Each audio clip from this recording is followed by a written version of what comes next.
கிறிஸ்து இயேசுவுக்குள் அன்பாக அழைக்கப்பட்ட சகோதர சகோதரிகள் யாவருக்கும் நம்முடைய பிதாவாகிய கடவுளாலும் குமாரனாகிய இயேசு கிறிஸ்துவினாலும் கிருபையும் சமாதானம் அந்த நாளிலும் கூட உண்டாவதாக என்கின்றத அன்பின் வாழ்த்துக்களை முதலாவது அடியேன் தெரிவித்துக் கொண்டு அந்த நாளிலும் கூட நம்ம எடுத்துப்பட்டிருக்கிறதான தலைப்பு என்னவென்று பார்க்கும் பொழுது சிங்கத்தின் திறன் அல்லது சிங்கத்தின் தன்மை இல்லை சிங்கத்தின் செயல், இதை ஏதோ கூட ஒரு 3 தலைப்பை கூட நம்ம வச்சுக்கலாம் அப்படின்னு நம்ம பார்க்குறோம்.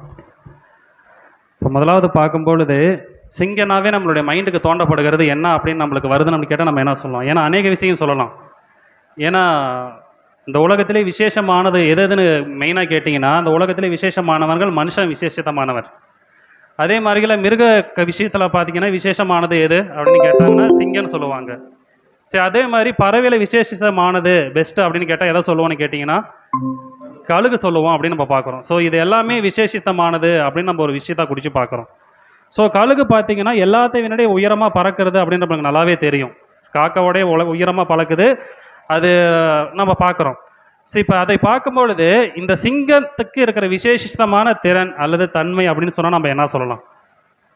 சிங்கத்துக்கே இருக்கிறதான விசேஷித்தமான திறன் அல்லது தன்மை அதுக்கு அதை சொல்ல நம்ம என்ன சொல்லலாம்? கர்ஜனை மட்டும்தான் சிங்கத்துக்கு முக்கியமான ஒரு விஷயம் காணப்படுகிறது அப்படின்னு நம்ம குறித்து நம்ம பார்க்குறோம். சிங்கத்தினுடைய பலமான மிருகங்கள் இருக்குதா அப்படின்னு கேட்டால் இருக்குது.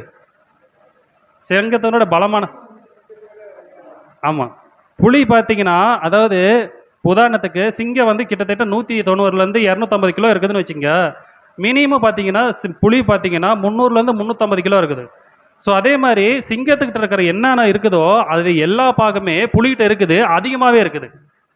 உதாரணத்துக்கு பல் ஏதாவது 3 அங்கலம் அப்படின்னு சொன்னீங்கன்னா கூட அதுக்கு பல்லு வந்து 5, 6ன்னு சொல்லப்படுகிறது. இது வந்து சிங்கம் வந்து கிட்டத்தட்ட ஒரு கையில் தான் அடிக்குது அப்படின்னு பார்த்தீங்கன்னா, புலி பார்த்தீங்கன்னா 2 கையில் அடிக்குன்னு சொல்லப்படுகிறதுன்னு பார்க்குறோம். ஸோ எல்லாத்துலேயுமே சிங்கத்தோட புலி விசேஷித்தமானதை காணப்பட்டாலும் இந்த சிங்கத்துக்கு இருக்கிற ஒரு தன்மைகள் என்ன பார்த்தீங்கன்னா கர்ஜனை மட்டும்தான் அப்படின்னு நம்ம சொல்ல வருது அப்படின்னு நம்ம பார்க்குறோம். அதுதான் முக்கியமானது. சரி, அந்த பாடத்தில் முக்கியமான தருணங்கள் அதுதான் வருது நம்ம பார்க்குறோம். ஸோ அது மாத்திரமில்ல, அதை படிக்க உருவத்தில் குறித்து பார்த்தீங்கன்னா காண்டா மிருகத்துலேருந்து சிங்கமே எல்லாமே காண்டா மிருகத்துலேருந்து மற்ற நீர் யானை குறித்து பார்க்கும்பொழுது சிங்கத்தினுடைய வலிமையானது நம்ம பார்க்குறோம். அறிவியில் வந்து ஏமாத்துறதெல்லாம் பார்த்தீங்கன்னா இந்த ஓனாய் நரியெல்லாம் பார்த்தீங்கன்னா சிங்கத்தை ஏமாத்துறதுக்குனோட தன்மைகளாக காணப்படுகிறது நம்ம பார்க்குறோம். ஸோ அப்படியாக இருந்துட்டாலும் சிங்கத்துக்கு வேதத்தில் வந்து ஒரு முக்கியமான ஒரு இம்பார்ட்டன்ஸ் கொடுத்துருக்குது அப்படின்னு நம்ம பார்க்குறோம். ஏன் அப்படின்னு பார்க்கும்போது உதாரணத்துக்கு புலியை குறித்து நம்ம பார்க்கும்பொழுது சாத்தான்ட்ட ஒப்பிடப்பட்டிருக்கலாம், சிறுத்தை குறித்து ஒப்பிடப்பட்டிருக்கலாம், வேறு எதையாச்சும் ஒரு மிருக ஜீவன்களை குறித்து ஒப்பிடப்பட்டிருக்கலாம் நம்ம பார்க்குறோம். ஆனால் சிங்கத்தை குறித்து யார்கிட்ட முக்கியமாக ஒப்பிடப்படுகிறதுன்னு பார்த்தீங்கன்னா பிசாசானவனுக்கு ஒப்பிடப்படுகிறது அப்படின்னு ஒரு சூழ்நிலை வருகிறது அப்படின்னு நம்ம குறித்து நம்ம பார்க்குறோம். ஸோ அது மாத்திரமில்லாத படிக்கு இப்போ உதாரணத்துக்கு மனிதர்களை குறித்து பார்க்கும்பொழுது ஒரு உதாரணத்துக்கு சிங்கத்தோடு ஒப்பிட்டு பேசினா மனிதனுக்கு ஒரு சந்தோஷமாக இருக்கும். ஏதோ மனுஷன் வந்து ஒரு கழுதைக்கோ இல்லை ஒரு நாய்க்கோ இல்லை ஒரு பன்னிக்கோ ஒப்பிட்டு பேசும்பொழுது அவங்களுக்கு சந்தோஷமாக காணப்படுன்னு கேட்டிங்கன்னா அங்கே வராது. ஏன்னா சிங்கன்றது வந்து பார்த்தீங்கன்னா இப்போ உதாரணத்தை சொல்லும் பொழுது ஏப்பா அந்த மனுஷன் சிங்கம் மாதிரி வாழ்ந்தாங்கன்னு சொல்கிறது அவங்களுக்கு ஒரு மிகப்பெரிய ஒரு சந்தோஷத்தை அங்கே எடுத்துக்காட்டு வருகிறது நம்ம பார்க்குறோம். ஸோ அதே மாதிரி தான் வேதத்திலே ஒரு சிலர்களை குறித்து பார்க்கும்பொழுது இவர்கள் சிங்கம் போல காணப்பட்டார்கள் அப்படின்ற நம்ம ஒரு விஷயத்தை வருது நம்ம பார்க்குறோம். அடுத்த ஸ்லைடு தரலாம். ஸோ நம்ம பார்க்குறோம், நம்மளுக்கு நல்லாவே தெரியும். இப்போ யூதா கோத்திரத்தா இருக்கிறாரு, அவரும் வந்து பாலசிங்கன்றது நம்மளுக்கு நல்லாவே தெரியும் எல்லாத்துக்குமே. ஸோ அதே மாதிரி தான் தானும் குறித்து பார்க்கும்போது அவர் ஒரு பாலசிங்கம் அப்படின்ட்டு வந்து ஒரு சிங்கத்துக்கு ஒப்புமையாக வருது. ஸோ அதே மாதிரி பார்த்தீங்கன்னா உபாகத்தில் 33:20 பார்த்தீங்கன்னா அங்கே காத்து வருவார். ஸோ அவரும் பார்த்தீங்கன்னா சிங்கம் போல தான் இருந்தார் அப்படின்ற ஒரு விஷயத்தை பார்த்தீங்கன்னா நீங்கள் வந்து உபாகத்தில் வருது நம்ம பார்க்குறோம்.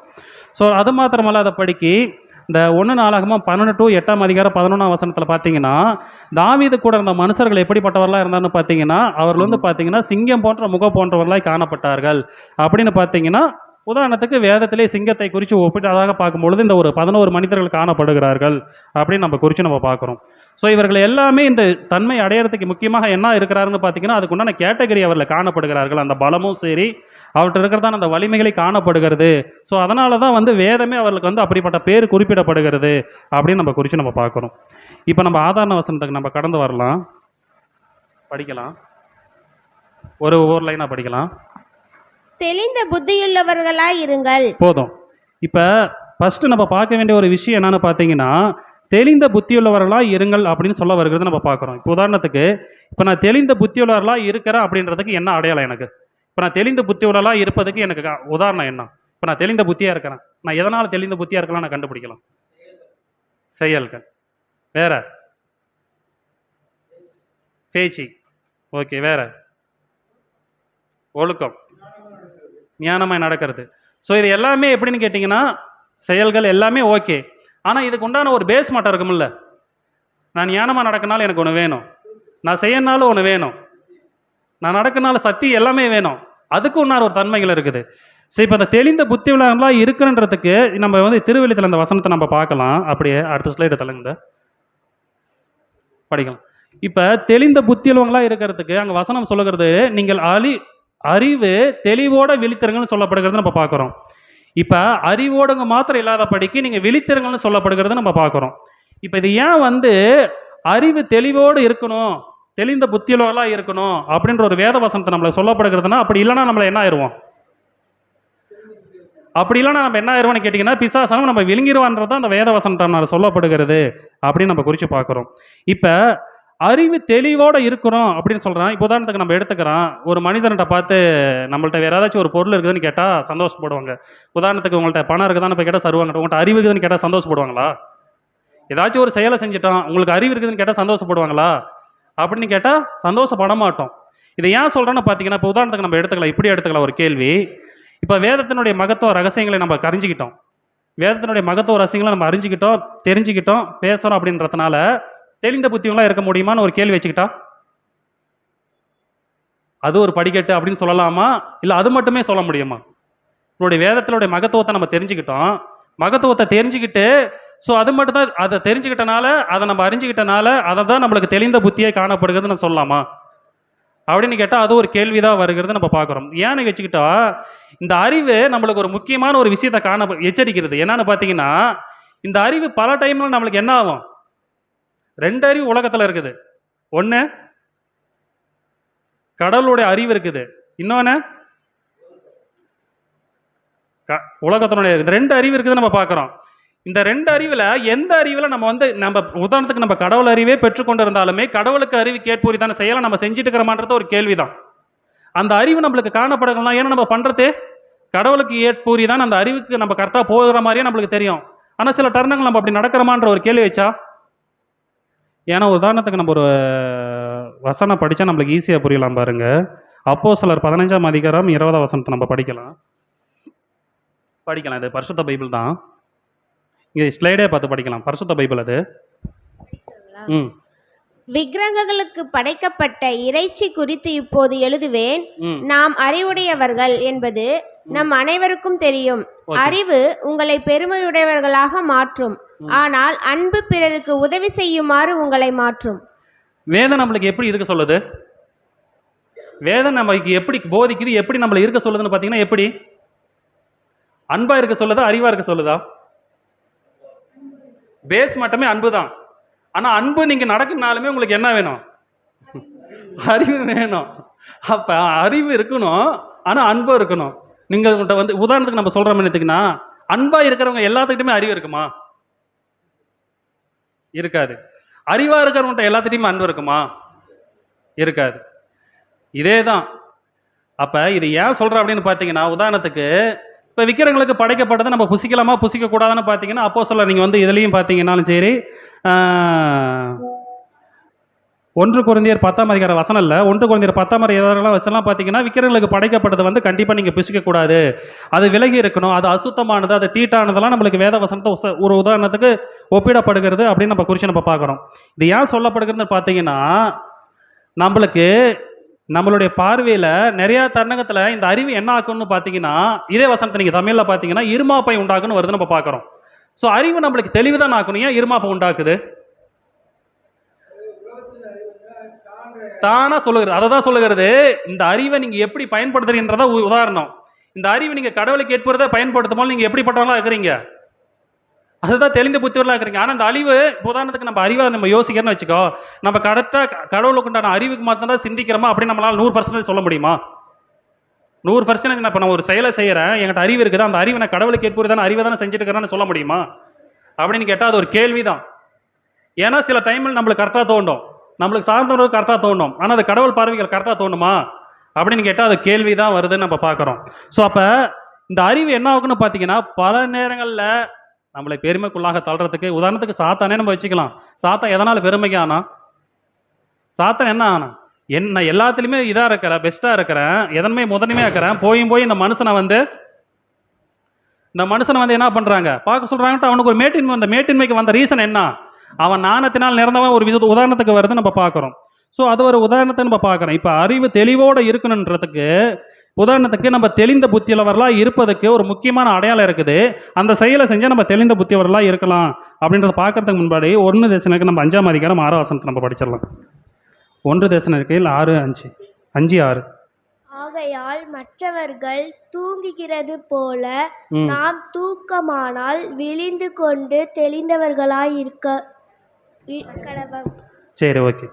இப்போ 1 தெசலோனிக்கேயர் 5ஆம் அதிகாரம் 6ஆம் வசனத்தை பார்த்தீங்கன்னா, ஆகையால் மற்றவர்கள் தூங்குகிறது போல, இப்போ தெளிந்த புத்தியாக நம்ம இருக்கணும்னு சொன்னால் அடுத்து சொல்லப்படுகிற ஒரு விஷயம் என்னென்னு பார்த்தீங்கன்னா, நம்ம தூக்கக்கூடாது அப்படின்னு நம்ம வருது நம்ம பார்க்குறோம். தூங்காமல் இருந்து நம்ம என்ன பண்ணுன்னா, இங்கே பார்க்கும்பொழுது நீங்கள் தெளிந்த புத்தி உள்ளவர்களாக இருங்க, விழித்திருங்கன்னு 1 பேதுரு சொல்லுகிறது.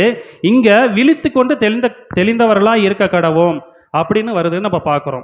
அப்போ நம்ம தூங்காமல் விழித்து கொண்டு தெளிந்தவர்களாக இருக்குன்னு சொல்லிட்டு நம்ம அப்படியே 1 பேதுரு 1ஆம் அதிகாரம் 13ஆம் வசனத்தை நம்ம படிக்கலாம். நம்ம தெளிந்து புத்தியுள்ளவர்களாக இருப்பதுக்கு ஒரு அடையாளம் வருது நம்ம பார்க்குறோம். ஆகையால் நீங்கள் உங்கள் மனதின் அறையை கட்டி கொண்டு தெளிந்த புத்தியுள்ளவாய் இருந்து போதும், ஓகே. ஆகையால் நீங்கள் உங்கள் மனதின் அறையை கட்டி கொண்டு தெளிந்து புத்தியுள்ளவர்களாக இருங்கள் அப்படின்னு வருது நம்ம பார்க்குறோம்.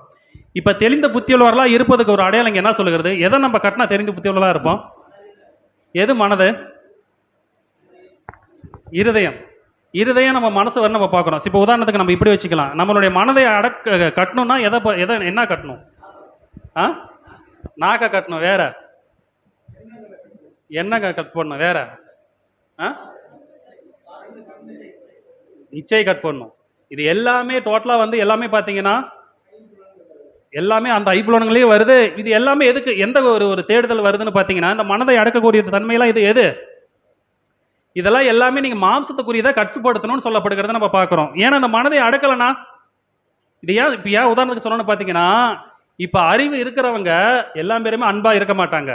அன்பாக இருக்கிறவங்க நிறைய பேருக்கு அறிவு இருக்காதுன்னு நம்ம பார்க்குறோம். அப்போ அன்பாக அவங்க ஒருவேளை ஒரு உதாரணத்துக்கு எடுத்துக்கலாம், அவங்களுக்கு அறிவை பெற்றுக்கொள்கிற அந்த நாலேஜ் இல்லை. ஆனால் உதாரணத்துக்கு அவங்க அன்பு பரிபூர்ணமாக நடந்துட்டாங்கன்னா அவங்க என்ன பண்ணுவாங்க, அவங்க ஆண்டவரோட இணைவாங்களா இணைய மாட்டாங்களா, கண்டிப்பாக இறைவாங்க. அப்போ அவங்க முக்கியத்துவம் என்ன சொல்லப்படுகிறது, அன்பு தான் சொல்லப்படுகிறது நம்ம பார்க்குறோம். அதே மாதிரி தான் இப்போ உங்கள் மனதையை நீங்கள் கட்டுப்படுத்தலை அப்படின்னு சொன்னால் நீங்கள் எப்படி இருக்க மாட்டீங்க. இந்த விஷயத்துக்கு வந்து என்னென்னு கேட்டிங்கன்னா, அவர் எப்படி சொல்கிறதுன்னா, உதாரணத்துக்கு இப்போ வேதத்தில் எல்லாமே எல்லாத்துக்குமே தெரியுமா, வேதத்தினுடைய ரகத்துவம் எல்லாமே தெரியுமான்னு கேட்டிங்கன்னா எல்லாத்துக்குமே தெரியாது. ஆனால் உதாரணத்துக்கு சொல்கிறேன், இப்போ உதாரணத்துக்கு அப்போஸ்தலர் பவுல் வச்சுக்கலாம்.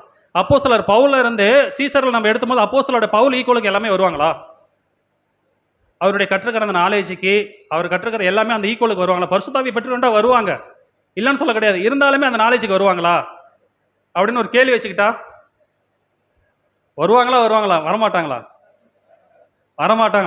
ஏன் வரமாட்டாங்க, அதுதான் கற்று தேர்ந்ததை நம்ம பார்க்குறோம். ஸோ அதனால் இப்போ அவர்கிட்ட அந்த ஈக்குவலுக்கு வராதனால அவங்க அந்த பரலோக வாய்ப்பு போக முட்டுருவாங்களா, கிடையாது. அப்போ முக்கியத்துவங்க என்ன, இங்கே சொல்லப்படுகிற ஒரே விஷயம் என்ன தெரியுமா, நம்ம எந்த அளவுக்கு சத்திய வார்த்தைகளை கற்றுக்கணுமோ அந்த அளவுக்கு உண்மைத்தன்மை நம்ம காண்பணும் அப்படின்னு வருது நம்ம பார்க்குறோம். நம்ம எபேசியர் 6ஆம் அதிகாரம் 14ஆம் வசனத்தை நம்ம படிக்கலாம்.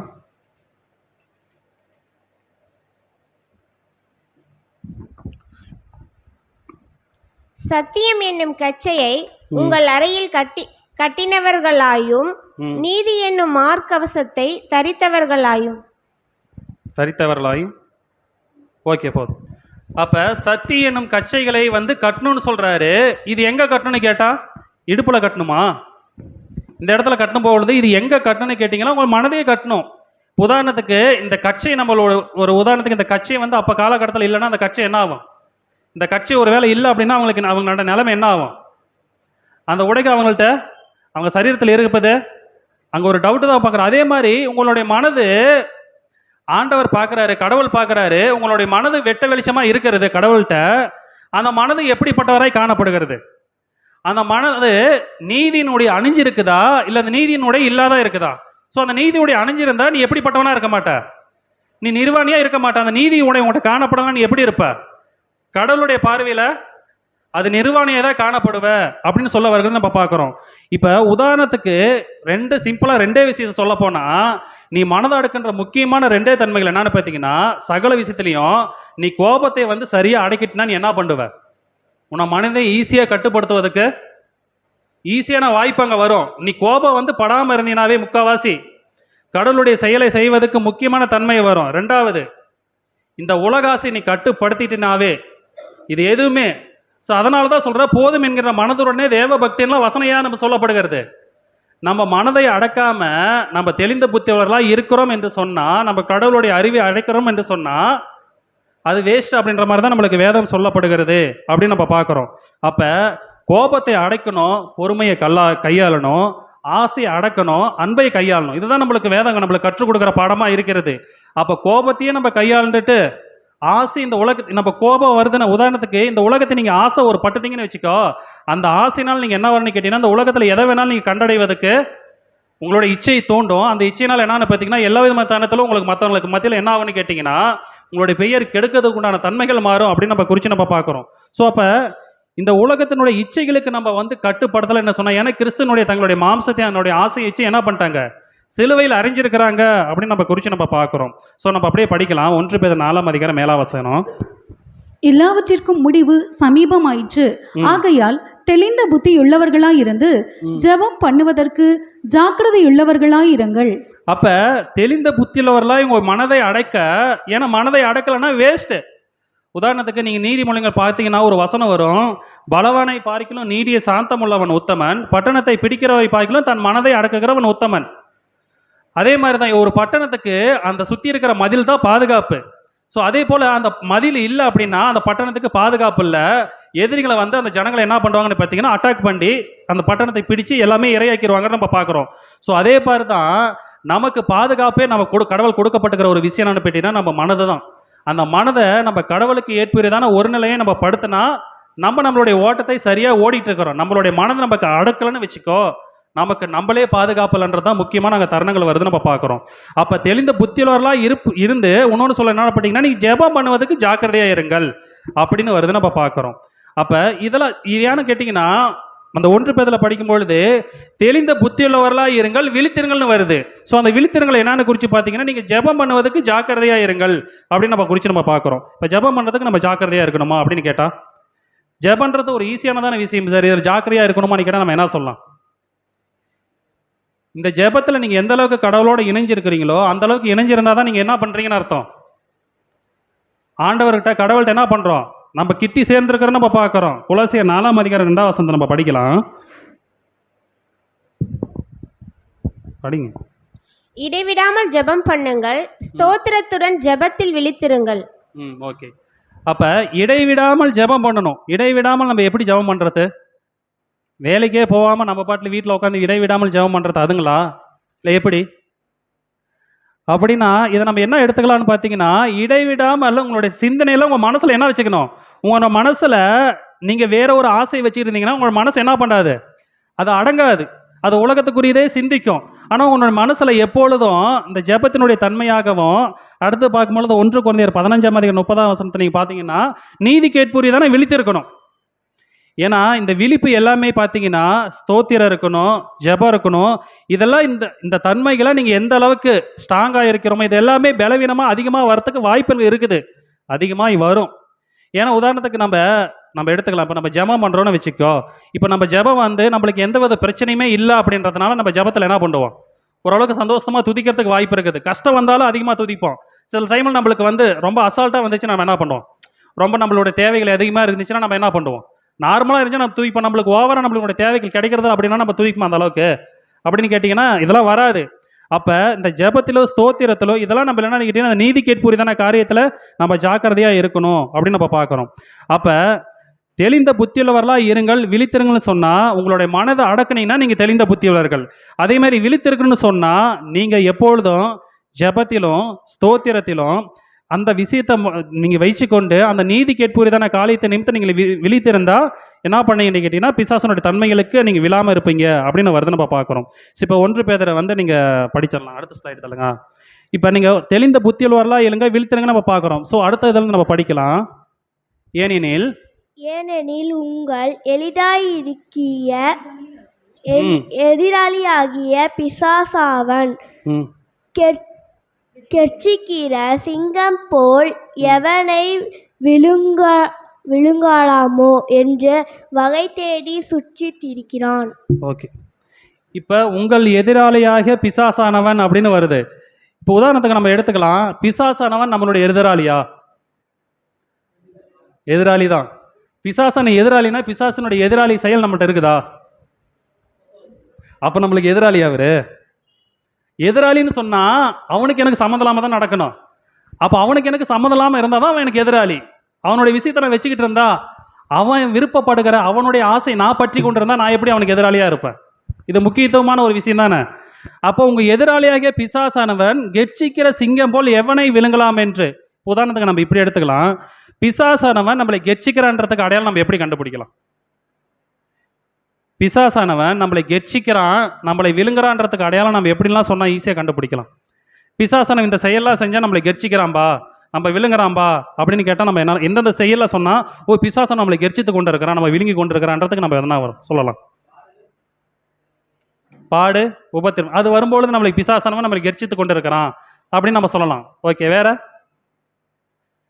பிசாசானவன் நம்மளை கெர்ச்சிக்கிறான்றதுக்கு அடையாளம் என்ன? புரியல. பொருள் மேல ஆசைப்பட்டா நம்ம கெர்ச்சித்துக்கிறானா, அது ஆசை காட்டுறான்னு சொல்லலாம். சரி, அதையும் கூட ஒரு வகையில வச்சுக்கலாம். பயம்படுத்துறது முக்கியமான தன்மை அதுதான். பிசாசானவன் நம்மளை பயப்படுத்தினா கெர்ச்சிக்கிறான்ற ஒரு விஷயத்தை எடுத்துக்கலாமா? சரி, அது ஒன்று வச்சுக்கலாம். இப்போ நம்ம அடுத்த வசனத்தை நம்ம பார்க்கும் பொழுது, இப்போ உதாரணத்துக்கு நம்ம பார்க்கும் பொழுது, இப்போ கெர்ச்சனையிலே குறித்து இப்போ சிங்க கெர்ச்சிக்குன்னு வச்சுங்க. கெர்ச்சனிலே கிரிச்சு கிட்டத்தட்ட ஒரு 3 விஷயங்கள் காணப்படுகிறதுன்னு பார்க்குறோம். சிங்கம் எதுக்கெல்லாம் கெர்ச்சிக்குன்னு கேட்டால் நம்ம என்ன சொல்லலாம்? மெயினாக பயன்படுத்துறது தான் கெர்ச்சிக்கு. வேற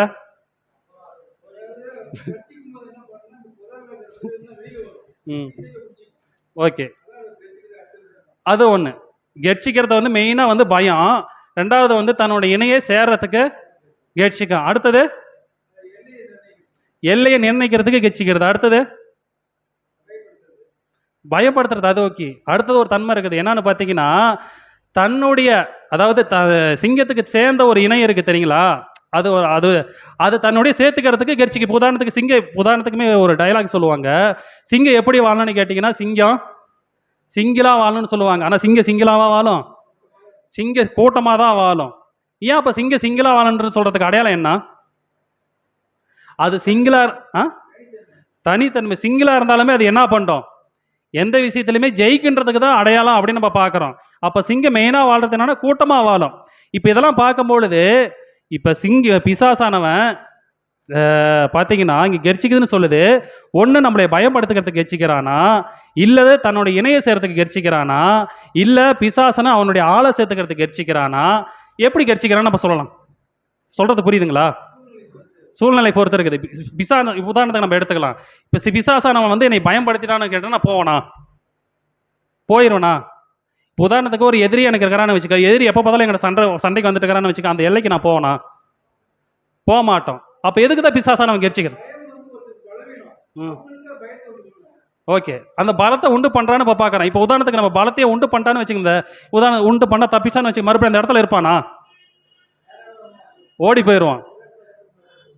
இது இன்னொரு விஷயம் என்னன்னு பார்த்தீங்கன்னா, இப்போ பிசாசானவனை ஏன் கெர்ச்சிக்கிறான்றதுக்கு அடுத்த விஷயத்தை நம்ம ஒன்று பார்க்கும்போது, உதாரணத்துக்கு சங்கீதம் 57 நம்ம 4 படிக்கலாம். ஒரு சின்ன உதாரணம். என் ஆத்துமா சிங்கங்களின் நடுவில் இருக்கிறது, தீயை இறைக்கிற மனுபுத்திரருக்குள்ளே கிடக்கிறேன். அவர்கள் பற்கள் ஈட்டிகளும் அம்புகளும், அவர்கள் நாவு கருக்கான பட்டயமாய் இருக்கிறது. ஓகே, இப்போ என் ஆத்துமா சிங்கங்கள் நடுவில் இருக்கிறது அப்படின்னு நம்ம பார்க்குறோம். சிங்கங்கள் நடுவில் இருக்குதுன்னா இந்த சிங்கங்கள் யாரு? உண்மையான சிங்கமா? மனிதர்களை தான் சிங்கம்னு சொல்ல வருகிறத நம்ம பார்க்குறோம். அந்த சிங்கம் தீயை இறைக்கிற, இப்போ உதாரணத்துக்கு தீயை இறைச்சாங்கன்னா அவங்க பேர் என்ன சொல்லப்படுகிறது? தீயான வார்த்தைகளை தீய வார்த்தைகளை அவங்க பயன்படுத்துகிறாங்க, தீய வார்த்தைகளை அவர் யூஸ் பண்ணுறாங்கன்னா அவங்க யாரு? எதிராளி ஆகிய. உதாரணத்துக்கு தீயை இறைக்கிறாங்கனாவே பிசாசானவன் பார்த்தீங்கன்னா கெர்ச்சிக்கிற சிங்கம் போல வருதுன்னு நம்ம பார்க்குறோம். இப்போ தீயை இறைக்கிறாங்க அப்படின்னு கேட்டிங்கன்னா அவங்க யாரு? அவங்களும் சிங்கம் தான் சொல்லப்படுகிறது. அந்த சிங்கங்கள் எப்படி படுதுன்னு பார்த்தீங்கன்னா தீயை இறைக்கிறது வருது நம்ம பார்க்குறோம். ஸோ இதுதான் வந்து உதாரணத்துக்கு ஒரு கெச்சிக்கிறதுக்கு அடையாளமாக எடுத்துக்கலாமா அப்படின்னு கேட்டால், ஏன்னா தீய வார்த்தைகளை முன்மொழிகிறாங்கல்ல, தீய வார்த்தைகளை சொல்கிறாங்கல்ல, அதனால் தீய வார்த்தைகளை இப்போ யூஸ் பண்ணும்போது என்ன பார்த்தீங்கன்னா எதிரை வந்து தாக்கிறதுக்கு அப்போஸ்தலர் காலகட்டத்தில் இப்படி தானே வருது அப்படின்னு நம்ம பார்க்குறோம். ஸோ அது ஒரு அடையாளம் வச்சுக்கலாம். 2 தீமோத்தேயு 4:14 நம்ம படிக்கலாம்.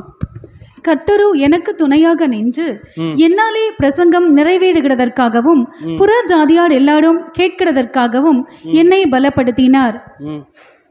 ஓகே, சிங்கத்தின் வாயிலிருந்து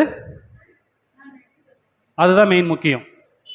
இப்போ இந்த சிங்கத்தின் வாயிலிருந்து நான் ரட்சிக்கப்பட்டேன்னு சொன்னால், இப்போ சிங்கம் இங்கே என்ன பண்ணிருக்கிறாரு, அவரை விழுங்குறதுக்கு ட்ரை பண்ணியிருக்கிறது நம்ம பார்க்குறோம். இப்போ இந்த இடத்துல சிங்கம் எப்படி விழுங்கப்பட்டது, விழுங்குறதுக்கு ட்ரை பண்ணுதுன்னு கேட்டால் நம்ம என்ன சொல்லலாம்? ஏன்னா அந்த வார்த்தையை பயன்படுத்துகிறது யாரு? அப்போஸ்தலர் பவுல் தான் நம்ம வருது நம்ம பார்க்குறோம். அப்போ கர்த்தரோ எனக்கு துணையாக நின்று என்னாலே பிரசங்கம் நிறைவேறதுக்காக புறஜாதியர் எல்லாரும் கேட்கிறதுக்கும் என்னை பலப்படுத்தினார். சிங்கத்தின் வாயிலிருந்து நான் ரட்சிக்கப்பட்டேன் அப்படின்னா, இப்போ இந்த சிங்கத்தின் வாயிலிருந்து ரட்சிக்கப்பட்டது எப்படி நம்ம சொல்லலாம்? இது சிங்கத்தின் வாயிலிருந்து ரட்சிக்கப்பட்டது என்னன்னு கேட்டிங்கன்னா புரியல. ஆமாம், அந்த இடத்துல பவுலுக்கு விரோதமாக வந்திருக்கிறதான இஸ்ரேல் ஜனங்கள் யூதர்கள் என்ன பண்ணாங்க, அவங்க எப்படியாச்சும் பிடிச்சி பவுலை கொலை செய்யணும். கொலை செஞ்சு என்ன பண்ணணும், முடிச்சு கட்டணும். அப்போ உதாரணத்துக்கு நம்ம சொல்லும் பொழுது இப்போ சிங்கம் கர்ச்சிக்குதுன்னாவே சுற்றி நிற்கிறவங்களாம் என்ன பண்ணணும், பயப்படணும் தானே, பயப்படணும் தானே. சிங்கம் கர்ச்சிக்குன்னா பயப்படணும். ஆனால் பயப்படுறோமா? இப்போ அப்போஸ்தலர் பயந்தாங்களா? ஏன் பயப்படல? சிங்கம் கர்ச்சிச்சாவே பயப்படணும் தானே, அது ஏன் பயப்படல அப்படின்னு நம்ம ஒரு விஷயத்தை நம்ம பார்க்குறோம். அப்போ இது ஏன் சொல்ல வருதுன்னு பார்த்தீங்கன்னா, அங்கே சத்தியத்துக்கு விரோதமாக ஆப்போசிட்டாக ஒருத்தர் வந்தவங்க சத்தியத்துக்கு வந்து உணர்ந்தமாக தடை பண்ண அந்த யூதர்கள் என்ன பண்ணுறான்னு பார்த்தீங்கன்னா, அவங்க விழுங்குறதுக்கு ஒரு தன்மை வருதுன்னு நம்ம பார்க்குறோம். ஸோ இதை தான் கர்ச்சிக்கிறது அப்படின்ட்டு நம்ம ஒரு அடையாளம் எடுத்துக்கலாம். ஓகே, இது அடையாளம் தான். ஸோ இது மட்டும் தான் அடையாளமானு கேட்டால் நம்ம என்ன சொல்லலாம்? ஏன்னா பிசாசு விழுங்குறதுக்கு ஒரு தன்மை இருக்குதுன்னு சொல்கிறோம்ல, பிசாசானவன் நம்ம சத்தியத்துக்கு நடக்காதபடிக்கு தடை பண்ணுகிறான்னு நம்ம பார்க்குறோம். இது ஒரு தன்மை. அடுத்த ஒரு தன்மைன்னு கேட்டால் நம்ம என்ன சொல்லலாம்? வேற விழுங்குறதுக்கு இன்னொரு ஒரு விஷயங்கள்லாம் வருதுன்னு கேட்டால் ஆசை இச்சை வருது நம்ம பார்க்குறோம். அது ஒன்றா? சரி, நம்ம அடுத்த இதை நம்ம படிக்கும் பொழுது யாக்கோபு 5:3 உங்கள் பொன்னும் வெள்ளியும் துரு பிடித்தது, அவைகளில் உள்ள துரு உங்களுக்கு விரோதமாக சாட்சியாய் இருந்து அக்னியைப் போல உங்கள் மாம்சத்தை தின்னும். கடைசி நாட்களிலே பொக்கிஷத்தை சேர்த்தீர்கள். எது கடைசி நாட்கள்? கிட்டத்தட்ட கடைசி நாட்கள் எது? கடைசி நாட்கள் நம்ம எப்படி என்ன கடந்து போய்கிட்டே இருக்கிறோம். இந்த கடைசி நாட்களை நம்ம என்ன பண்ணுறோன்னு கேட்டிங்கன்னா, பொக்கிஷத்தை சேர்த்து வைக்கிறோன்னு சொல்கிறோம். இது ஏன் சொல்கிறதுன்னு பார்த்தீங்கன்னா, இந்த பொண்ணும் வெள்ளியும் ஒன்று வருதில்ல, இதை நம்ம தேடுறதுனால நம்ம என்ன பண்ணுறோன்னு கேட்டிங்கன்னா என்ன ஆகுறோம்? சொல்லுங்க பார்க்கலாம், என்ன ஆகலாம்? துரு பிடிக்குமா? தங்கமும் வெள்ளியும், தங்கமும் வெள்ளி துரு பிடிக்குங்களா? அதுதான் முக்கியம். அப்போ மதிப்பு இருந்து போகுது அப்படின்னு சொன்னால் ஒன்றும் இல்லாத விஷயத்த, ஏன்னா அவன் சிங்கம்னு சொல்லப்படலை, சிங்கம் போல் காணப்படுகிறான்னு சொல்லப்படுகிறது. அப்போ இது உண்மை இல்லை, இது உண்மை போல காணப்பட்டு, ஏன்னா இது நிரந்தரமாக என்றென்று, வெள்ளியும் பொண்ணு என்றென்றுக்கு நிரந்தரம்தான், அது நிரந்தரம். அது நம்ம வாழ்வதற்கு ஒரு முதன்மையாக தேடுகிற ஒரு பொருள் தானே தவிர்த்து அதுவே நம்மளுடைய வாழ்க்கையை என்றென்று ஜீவித்துக்கு தேவையானு கேட்டால் தேவையில்லை. அப்போ அவன் எப்படி நிரந்தரம் இல்லாமல் இருக்கிறானோ அதே மாதிரி இந்த நிரந்தரம் இல்லாத தேடுறதுனால அவங்களுக்கு என்ன ஆகும்? அவங்களுடைய மாம்சமே அவங்களை பட்சிக்குதுன்னா, விழுங்குதுன்னா அது காரணம் என்ன? ஸோ பிசாசாவன் இப்படியும் கெர்ச்சித்து விழுங்குறான்றதுக்கு ஒரு அடையாளம் தான் இங்கே வருகிறதுன்னு நம்ம பார்க்குறோம். ஸோ அதே தான் இந்த வசனத்தையும் நம்ம பார்க்குறோம். அடுத்த ஸ்லைடில் லிவிங் பைபிளை படிக்கலாம். உங்கள் தங்கம் மற்றும் வெள்ளியின் மதிப்பு வேகமாக குறைந்து வருகிறது, ஆனாலும் அது உங்களுக்கு எதிராக நிற்கும். உங்கள் மாம்சத்தை நெருப்பை போல சாப்பிடும். வர இருக்கும் அந்த நியாயத்தீர்ப்பு நாளில் நீங்கள் பெறுவதற்காக நீங்கள் சேமித்து வைத்திருக்கிறீர்கள். ஓகே, அப்போ இந்த விஷயம்லாம் என்ன போவோம்? இந்த விஷயம் எல்லாமே டோட்டலாக பார்த்தீங்கன்னா உங்கள் வெள்ளி மதிப்பு என்ன ஆகுன்னு பார்த்தீங்கன்னா வேகமாக குறைந்து போகுது. ஏன்னா வேகமாக என்ன ஆகுது? ஆண்டவராக இயேசு கிறிஸ்துனுடைய வருவதற்கு சீக்கிரமாக அதனுடைய விஷயம் தான் வருதுன்னு நம்ம பார்க்குறோம். அப்பயே இப்போ அப்போஸ்தலர் காலகட்டத்திலே சொல்லிட்டாங்க என்னங்கன்ட்டு, அது வந்து கடைசி நாட்கள்னு அவங்க அப்போஸ்தலர் காலகட்டத்திலே சொல்லிட்டாங்க. அதே மாதிரி தான் இது ஏன் சொல்லணும் பார்த்தீங்கன்னா, இந்த உதாரணத்துக்கு இந்த பணமோ சொத்து இந்த உலகத்துக்குரியதான எதுவுமே நீங்கள் வந்து அதிகமாக சேர்த்து வச்சிருக்கும் பொழுது அதை நாடி தேடுறோம். அதை நாடி தேடும்பொழுது என்ன ஆகும்? உதாரணத்துக்கு நம்ம இப்படி சொல்லலாம்னு பார்த்தீங்கன்னா, உலகத்தை குறித்து தானே எதிர்காலம் நம்மளுக்கு ஒரு பயம் இருக்குதா? நம்ம நல்லா வரத்தில் மேட்ரு கிடையாது. நம்ம உலகத்தை குறித்து ஒரு சரியான நிலையை அடைவதற்கு நம்மளுக்கு தப்பு சொல்ல கிடையாது. அந்த சரியான நிலையை அடைவதற்கு கூட நம்ம என்ன பண்ணிக்கிட்டோம்னா நம்மளுடைய இருதயத்தை சிந்தனை அதிலே சாய்க்கும் பொழுது நம்மளுக்கு என்ன வரும்?